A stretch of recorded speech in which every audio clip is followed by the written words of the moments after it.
Dear students, আজকের এই ভিডিওটি যদি মনোযোগ দিয়ে দেখো তাহলে প্রেজেন্ট কন্টিনিউয়াস টেন্স সম্পর্কে তোমাদের মধ্যে স্পষ্ট ধারণা তৈরি হবে।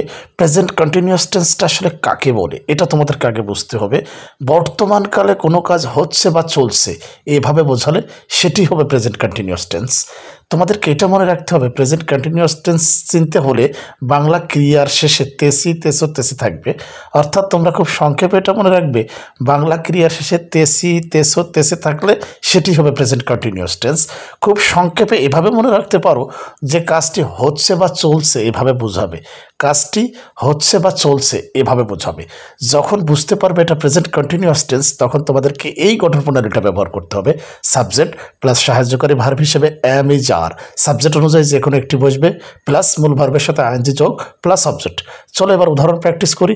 যেমন তারা মাছ ধরছে বা ধরিতেছে, দে আর ক্যাচিং ফিশ। সে স্কুলে যাচ্ছে, he is going to school. সে বই পড়ছে, হি ইজ রিডিং বুক। আমি ভাত খাচ্ছি, আই অ্যাম ইটিং রাইস। তারা ফুটবল খেলছে, দে আর প্লেয়িং ফুটবল। এভাবে তোমাদেরকে প্র্যাকটিস করতে হবে। আমার প্রত্যেকটা ভিডিওতে আমি ইংরেজির বিভিন্ন স্ট্রাকচার নিয়ে গুরুত্বপূর্ণ আলোচনা করে থাকি। নিয়মিতভাবে আমার ভিডিওগুলো দেখতে থাকো এবং শিখতে থাকো। To learn more, subscribe my YouTube channel and follow my Facebook profile. আল্লাহ হাফেজ।